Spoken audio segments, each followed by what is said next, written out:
Hi, I'm Bruce Eckel, And I'm James Ward. and in this screencast we're going to be talking about data and collections, which is more of a programming kind of thing, the creation of sequences and manipulating them, but that's one of the more fundamental things that you do in any programming language, and so you can do it in Flex as well. That's right.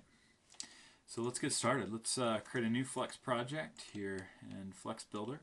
Call this one Data Collections. And hit Finish. So now we're going to start out with kind of the most basic form of putting data into a Flex application. And many times in a Flex application, your data will actually be coming from a server. And in later chapters, we talk about how to make that happen. But in order to do something with data in your Flex application, you need to store it somewhere in memory. And so there's a lot of different ways to do that, different collection classes and types. And so first one we're going to look at is called the mx::model. And so let's get started here. Clean this application up and add in that model tag. So what a model is just a compile time component in Flex that actually will translate this model, these objects that we're going to define, into actual objects housed in the Flex application. So these are essentially hard-coded into the Flex application, and we can still modify them at runtime, but this is a compile time construct. So the compiler turns it into an object. Exactly. So we'll give this an ID. We'll call it monkeys.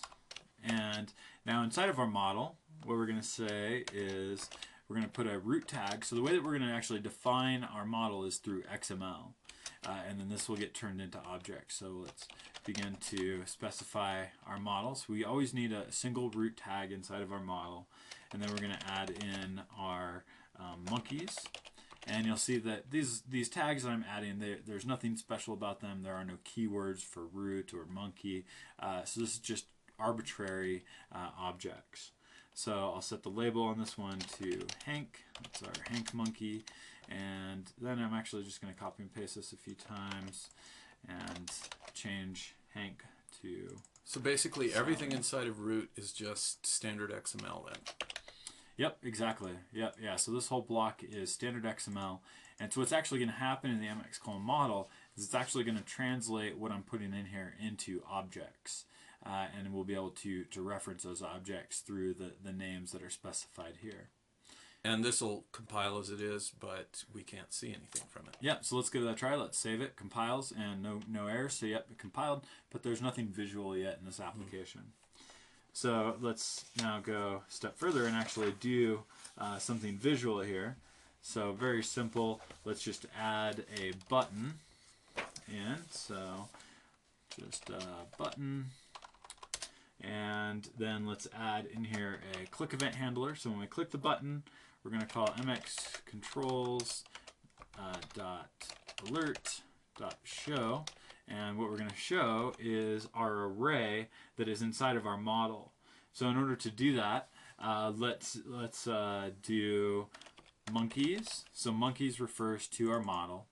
And then the root tag is essentially ignored. It just says like, all right, this is our model monkeys. So then inside of monkeys, there's actually going to be an array of monkey. And so we'll see since there's these three XML nodes that are monkey nodes, it's actually going to put those into an array. So to access that array, we just do .monkey. So we're just using the standard .syntax traversing through object structures. So as long as it has the same name, it sticks them all in the same array. Can you, exactly, within the root node, could I add donkeys and then have a second array?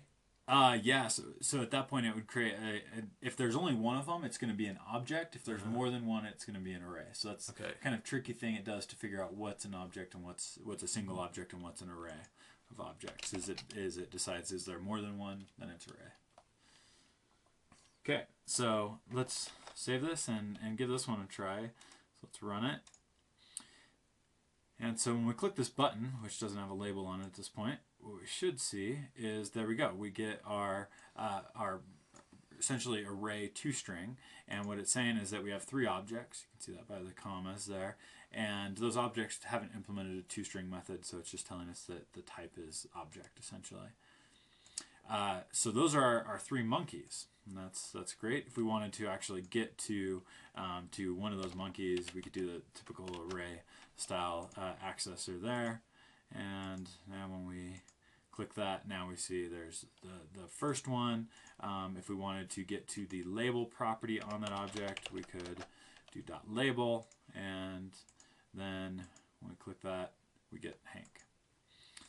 So if we change this to 1 and hit that again, now we get Sally. So you see we're just traversing through the array of those monkey objects there. And we can also display this information in a list. So we could say, let's have a list and set the data provider. And we're going to use data binding. And what we're actually going to bind to will be monkeys.monkey. So list is a visual component? I don't think we've introduced that. Yeah, okay, before. good point. So list is a visual component that just takes an array or a collection of some sort and then renders essentially a single column with 1 row per item in that collection. And presumably there are things like grids and stuff as well. Yep, yeah, data grid is another one that is kind of an extension to list. So, and now one interesting thing here is that the list is actually going to, by default, use the label property on each item to know what to display. And you can override on list. You can say, you know, instead of using label, use some other field. But right now we only have a label field. So let's save that one and see what it looks like now. So there we go. There's our list. So part of list is having selectable items and scroll bars if needed, and those sorts of things. Oh, it's nice it does that automatically. Yep. So that's just the out-of-the-box list, and you'll see it's using the label property on each of those objects to specify there. Okay. So that is basic MX model style of defining data. I think, you know, XML is useful in some places, but I have to say I'm not a big fan. It's too noisy for me. It's especially for programming stuff. So do we have a better alternative maybe? We do. And so the more typical way in a Flex application is to be more explicit about the types of collections and data that we're using. And so there's an object called array collection. And so let's actually switch out this model now to an array collection. So we can just... before you do that, yeah. Now, because Flex can handle XML this way, I assume that instead of putting it in, hard coding it in, I could also point it at some XML source. Right. And have it Exactly. handle that. Yeah, I think the model property even has, there we go, a source property on it where you can actually point it to an XML file. So if somebody was serving XML, I could easily represent it using Flex. If you wanted to get the XML from a server, you couldn't use MX:model because this is just compile time converting XML to objects. If we wanted to get it from a server, we'd have to use like HTTP service or something like that to actually do the network request. But if it was XML on a static file or something, you could bring it in and then compile it. Okay. Yeah. Okay, so let's switch this out for an array collection now. And so array collection is the most used collection object in Flex. It's kind of just the general purpose collection. But we can't give the array collection XML like we did with the model. We have to give it valid MXML content, or you could also do this in ActionScript, which we'll see later. But so now inside of our array collection, what we're going to instead have is we don't need a root tag here. So we're going to take that out. And then this has to be valid XML, MXML here. So monkey obviously wasn't a valid MXML component or class. But what is a valid component is, or class is string. So what we can do now is just put these same values inside of some strings. So now you're giving it type information. What was the type before? The type before just became object. So in other words, each monkey name was just an object? Yep, Okay. and label was a string. Okay. So it automatically decided that those monkey objects should be objects and the label properties should be strings. So now what we have is 3 strings inside of our monkeys array collection. And so now what we don't have those monkey objects any longer on this array collection. And so let's actually go now and fix our code here. We can't access monkeys.monkey because we don't have those monkey objects. So now it's just going to be monkeys, and then there's no longer a label property, so we can just do monkey1, and then in our list we can just do data provider and bind to monkeys. Because you've specified it as a string, it knows what to do with it. Right, right. So now let's save that and go reload here, and hopefully it works the same way, which it does. That's great, same list, but now using the underline array collection. So an array collection is a generic collection class. It can hold any type of object, anything that you want, you can put inside of an array collection. And this still looks like kind of a noisy way to initialize your array, a lot of typing. Right.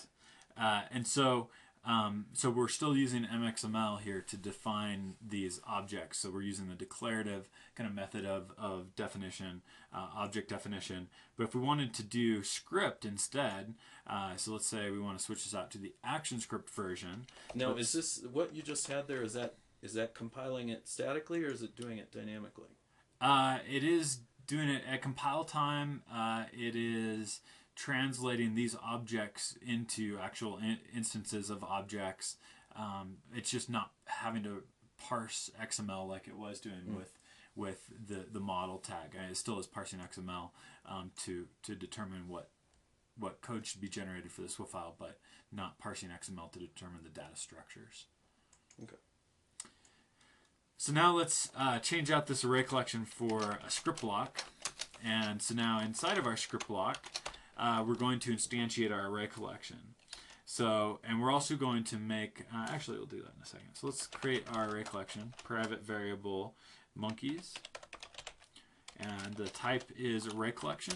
And now you'll see that when I autocomplete that, it automatically inserted that import statement for me. Also added those C data blocks, which I don't need right now. So we'll just take those out. Because you don't need the C data block because there's no special characters. Exactly. Yeah, you only need the C data blocks in XML when you have XML characters in a block of XML that shouldn't be interpreted as XML characters. Okay, so now let's set our array collection equal to, and we'll do, I'm putting this on a new line so it all fits, but you could do it on the same line as well. So new array collection, and then you'll see the constructor for array collection takes an array. And so now I'm going to use the shorthand syntax to create an array, just the bracket there, and then give it those 3 names again. So Hank, Sally, and Bob. So the square brackets produce an array object. It's just because it's such a common thing. And why aren't we using an array object instead of an array collection here? Yeah, so array is the foundational array class within Flash Player. And it's just the basic kind of container. So it's not necessarily part of Flex. It's not part of Flex. It's part of the core kind of Flash Player APIs. And so by being in the core Flash Player APIs, none of the core Flash Player APIs support data binding. Flex adds data binding on top of all of the primitives in Flash Player. And so in order to get this binding expression to work, we have to put it into something that's not a primitive Flash Player object. In this case, we're using array collection because it's the general purpose bindable object, collection object. And so this will work? Almost. One thing we haven't added, and we'll actually see this if we try to save it here. It's going to say data binding will not be able to detect assignments to monkeys, and that's just because we haven't told this this variable that it can be used in a binding expression. But we're not assigning to monkeys, so won't it run?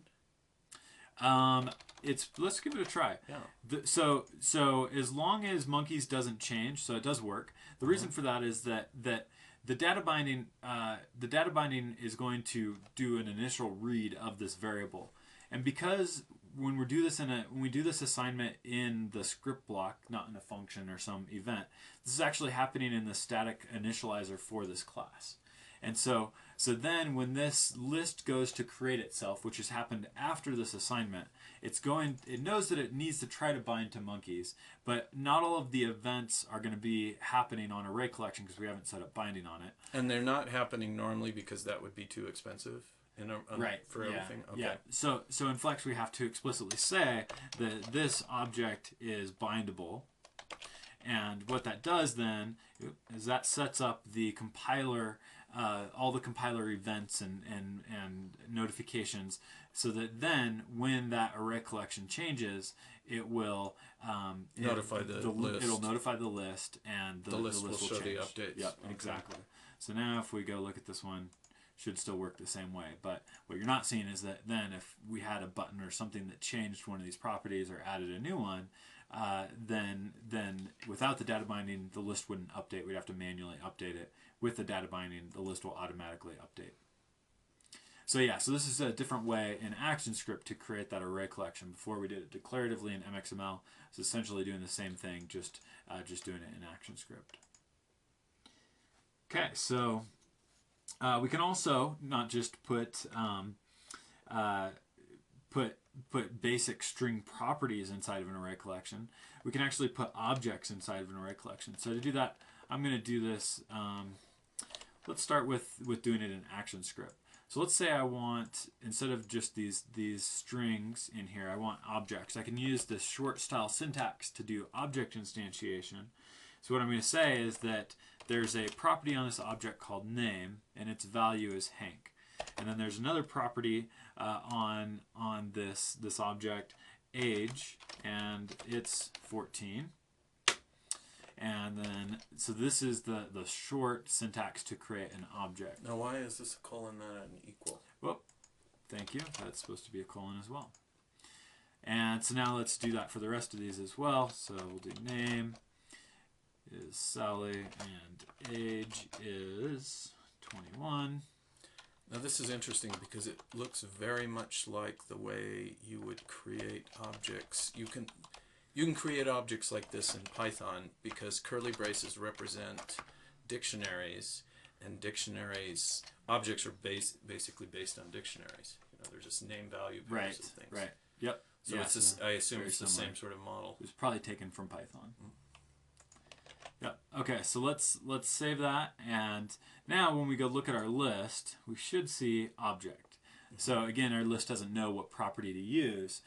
We can tell it that by setting that label field. We can come in here and say label field equals name, and now hopefully we see those names again. There we go.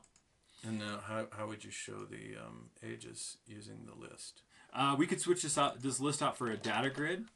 And the data grid, what it will do, and we're going to remove the label field, data grid has a column for every property on the object. And if we don't explicitly set what those columns are, it's just going to figure that out based on the data set. So now there's our data grid. Now we see, we get all the sorting and typical stuff. So like a list, except for multi-column based on the properties that are on the object. Now I believe we're looking at data grids later in the book. I think we do, yeah. Yeah. We could also do the same thing, this object instantiation declaratively in MXML. To do that, what you just do is you use the mx:object, and then you set the properties just like you would do in any MXML. So I'm not going to go through that. There's an example in the book for that. But the book shows that, yes. Right. So you can set up these objects either in ActionScript or in MXML. Now, is it possible? I mean, this is interesting, but it's all kind of primitive. In an object-oriented language, if we're doing stuff like this, we like to create classes. Right, we do.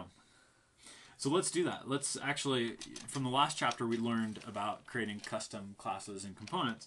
So one of the things that we learned there was this mx:component tag to create essentially a new class. We could also do this in an external file, but this time we're going to just do it here in the same file.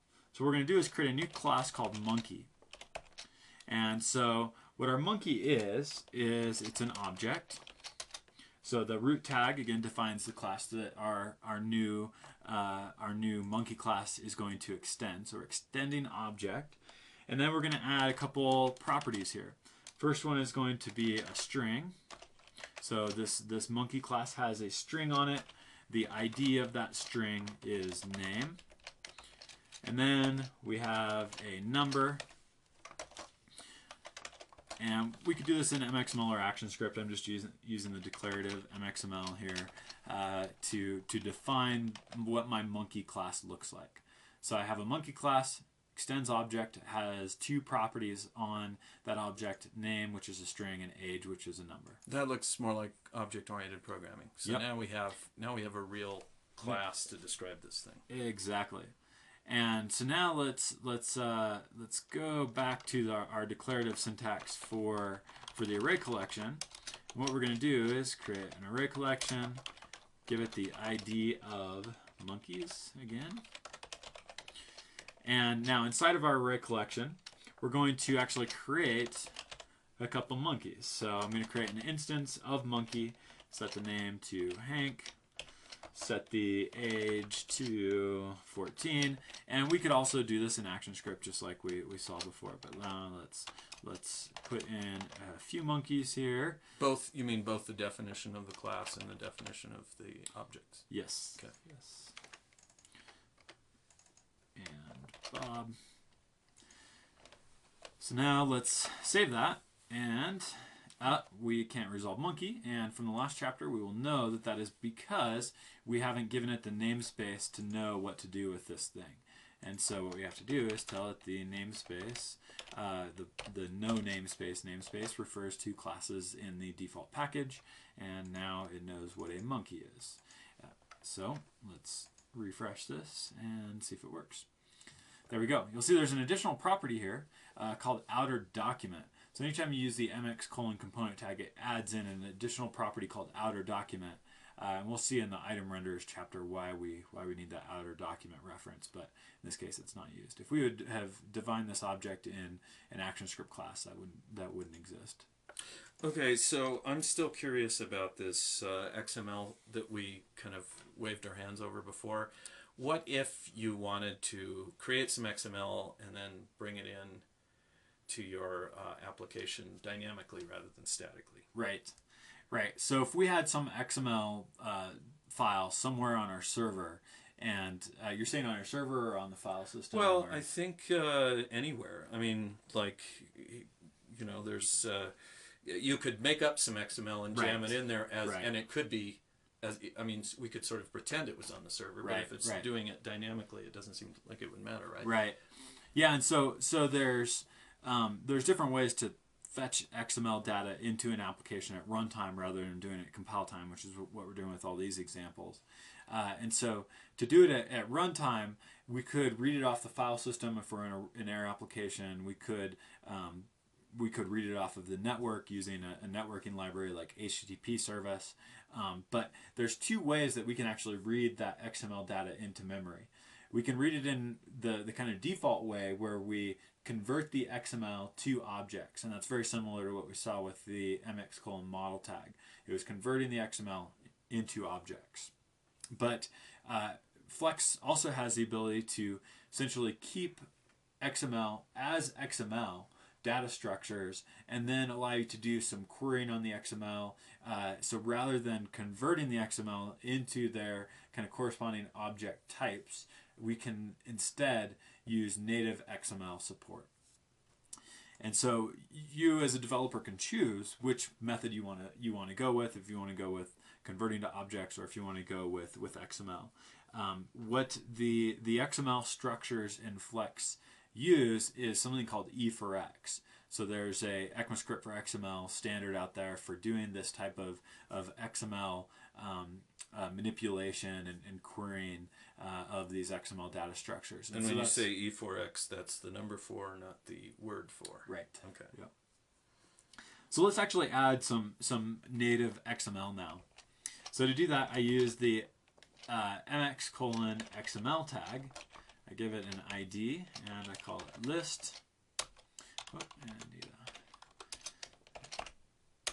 So now, very similar to what we did with the model tag, but now this is not being converted to objects. This is going to leave it as XML. We'll see that in a minute. But we do very similar to what we did before. We create a root element, and then we add some XML, add some properties here. So we're handing it basically any legitimate XML, just like we did before, but the difference is that the internal representation, in this case, is maintaining it as XML rather than turning it into ActionScript objects. That's exactly right. Yep. So creating a little bit of sample data for our XML. And one of the advantages of leaving stuff as XML is that then if I want to do queries, there's a great query language in E4X to allow us to query this XML instead of having to write an ActionScript function to do a query or do some filters and those sorts of things. It's really easy to use the E4X language in order to query this XML. So that's exactly what we're going to show now. Let me remove this button out of here. So I have my data grid. Instead of binding to just the list monkey, that's our array of our monkeys, I'm going to now tack on a query onto this. So here in my binding expression, I'm not just binding to all of the monkey. Okay, so what happens when you run it now when you haven't specified anything? Yeah, let's check that out. So there we go. Now we actually see all of the data here, and we see the property names up here. The column names are this @ symbol, and the reason for that is that the syntax in E4X to access a property uses @, whereas in ActionScript we don't use the @ sign to access properties. And so we'll see all the data, but now let's actually do an E4X query. So now I'm going to say, hey, I don't want all of the monkey objects. What I want is just the monkey objects where their age is 11. So that's just a simple E4X query that we're tagging on to the end of this this expression, and then when we reload this, what we see is now we only get the monkeys that where their age is 11. Now, how complex can that query be? There's a whole giant specification for the E4X query language and how you can do queries, but they can get pretty complex. So this is almost like regular expressions in some languages. Yeah, it's essentially regular expressions on XML data structures. But because of this syntax, you're saved from having to write lots and lots of other code. Right. If we wanted to do the same thing in ActionScript to do a filter for an age of a given value, it would be quite a bit more code to do that query.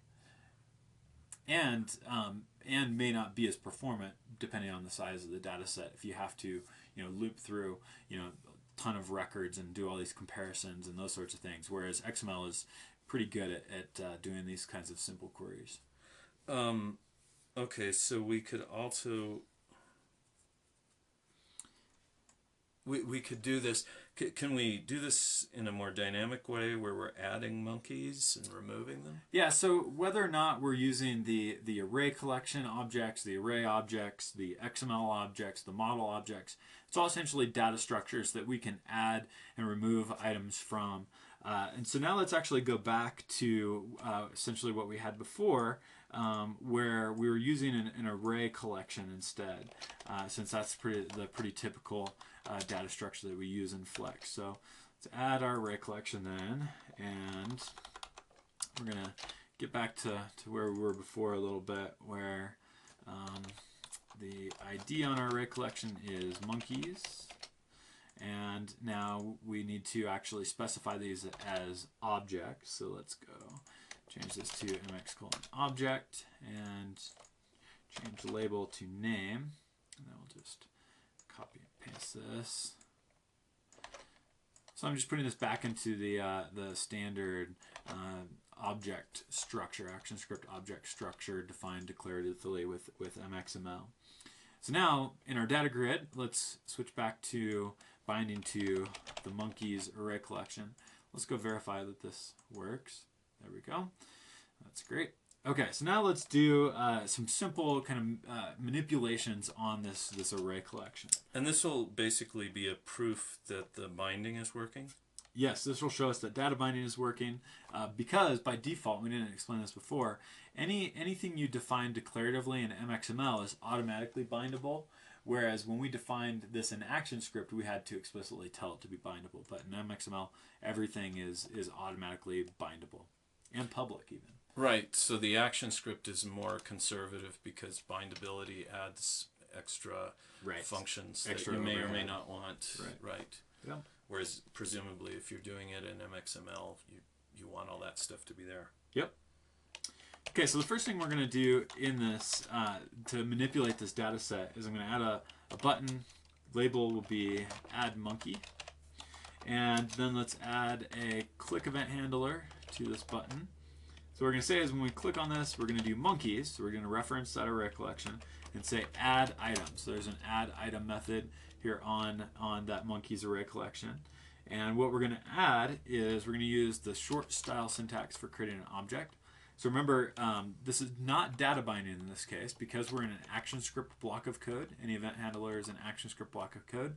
So those braces are actually the short object style, object instantiation, and not data binding. And this is going to work because our array collection is a collection of generic objects. That's right. And what you're creating with the curly braces is generic objects. That's exactly So right. if it was an array collection of named, class objects. Then we could do new whatever. Okay. Yeah. You just explicitly call the constructor in this Exactly. case. Okay. Yeah. Okay, so that's our add item. We're going to add a new monkey. And let's save that. And go run it and see if we are adding monkeys. So it's add a monkey. And there we go. We see our new monkey added to that array collection. Just with the same values that we gave it. You'll see that the data grid automatically refreshed its view of that data because data binding, we were using data binding. If we weren't using data binding, we'd have to manually tell the data grid that the data had changed. And we can add as many monkeys as we want to this. You'll see that the data grid automatically adds a scroll bar once we go beyond the visible size there. So now let's do something a little bit further here. Let's go in and add in a new button. This one will be delete monkey. We can also modify monkeys and those sorts of things using just the standard object syntax. So we're going to first tell this button that it's only going to be enabled if the user has selected something in the data grid. And in order to do that, we need to give our data grid an ID so we can reference it. So we'll give it an ID of DG. And what we're going to say is if the dg.selected item or selected index is not equal to -1, and I need to put this in a binding expression. There we go, so that it is notified. So when the selected index is not -1, then we're going to enable this delete monkey button because we don't want them to hit this button if they haven't selected anything in the data grid. And add a click event handler where we're going to say monkeys dot remove item at. We're going to remove the item at the dg dot selected index. So we're just going to remove whatever the user has specified. Oh, and I forgot a double quote there. Save that. Okay, so now let's go reload. And now we get our delete monkey button, which in this case is disabled. So we can't click it. It's not clickable until we actually come in and select one of these. And now we hit delete monkey and that one goes away. We can come in and add some monkeys and delete monkeys and so on and so forth. So this is just simple manipulation of the underlying data. Okay, well that's interesting because in other programming languages, when you have collection classes, they usually have a lot of sophisticated ways to manipulate things. Like, for example, you might want to take an operation and apply it automatically to everything in the collection. That's right. That's a thing that you do with that. So how do we do that in, or can you do it? Absolutely. Okay. Yep. Yeah. So the underlying array class in Flex has a number of methods that are kind of more typical with a typical array ways that we want to manipulate data and again, the array collection is built on top of the array. Internally, right? It's not actually an extension of an array. It uses composition to have an array inside of it. but we can get access to that internal array where it's actually storing this data. And so to do that, let's make a modification here to our source code. What we're going to do is, instead of these objects, I'm going to come in and set the source property on this array collection. So source is where that internal array is actually stored. And so what I'm going to set this to is an array of just names of our monkeys. So just to be clear, array collection, whether or not you specify it, it always uses an underlying array object. And here we're just hooking into it and directly assigning to that. Yep, exactly.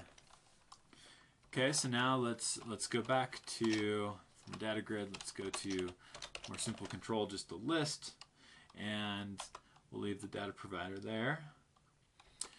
And that looks good. Let's also set the width on here, just to be consistent with the book. And now let's add a button. And in this button, set the label to uppercase. So what we're going to do is we're going to convert all of our objects in that underline array to uppercase. And let's delete out these other ones. And for book consistency, let's change this to A, which is the name we used in this example in the book.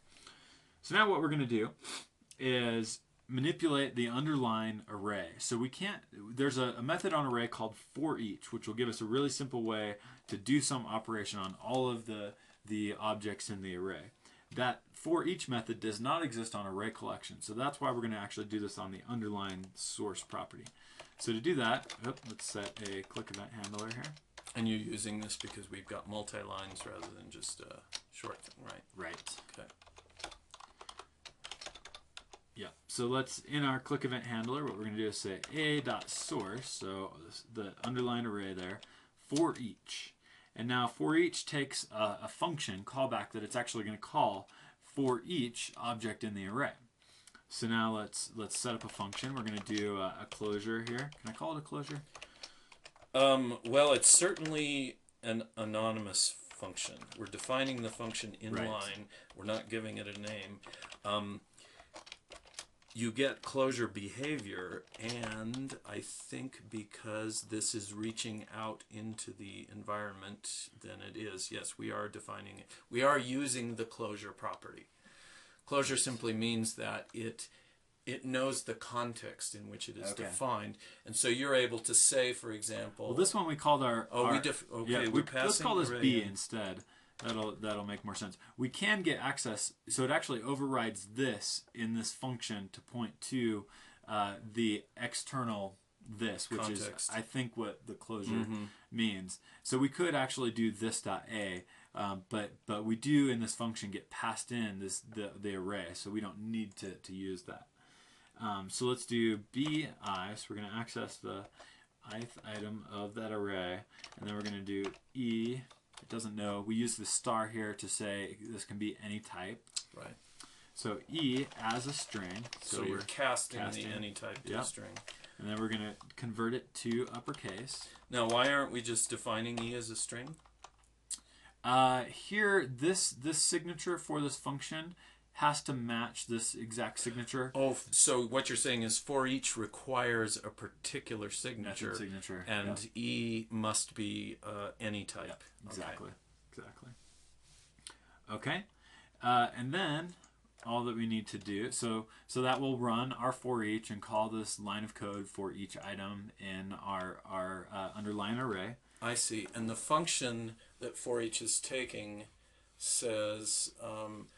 Well, the array that it's operating on, int is the index into that array, and E is the particular object that it's working on at that time. That's exactly right. And there's some redundancy in there because sometimes you want to do things that that's a simpler. Sometimes based on the index, sometimes based on the object. Absolutely. Okay. Yep. And so we've now at this point manipulated the underline array in the array collection. There's a lot of different ways that we can do that. On the array, different functions on the array. You can look in the ActionScript documentation for array to see all those. But anytime we manipulate the underline array on an array collection, In order for the array collection to know about those changes, we have to say refresh. So we're telling our array collection to refresh its essentially view of that data. And I forgot to double quote there. Let's put that in. There we go. Okay. So, and we don't need this ID. We'll just get this consistent with the book. There we go. Okay, so now let's go reload this. And what we should see is our list, just like it originally starts. And then when I call a to uppercase, called the for each on each of those and converted it. And then the refresh is what caused the array collection to notice the changes in the underlying array. And then data binding is what caused the list to refresh its view of that data. So refresh only change. No, wait. Oh, I see. We're manipulating the underlying list directly, and since the array collection thinks it owns that list, it wouldn't know to look for changes unless we tell it by saying refresh. Yep, exactly. Okay. So that's how we do data and collections. Okay, and presumably there's a bunch. I mean, we just used for each because it was interesting, but there are other things that you can do with all of these collections. Absolutely. Yep. And the simple way to see those is Shift F2 on an object will take you into the AS doc. If we go look, there's that source property that we're dealing with, which is of type array. If we go into array, then we see all the different things that we can do on array. So we'll see our for each that we were using. There's every, there's filters, there's joins, and so all sorts of different array manipulations. Well, that's very useful because when you're doing general purpose programming, those are the kinds of operations that you often need to know how to use. Yep, absolutely. But one of the things I noticed is that not every programmer understands that those things exist or how to use them. So this is for sure useful thing to know. Yep.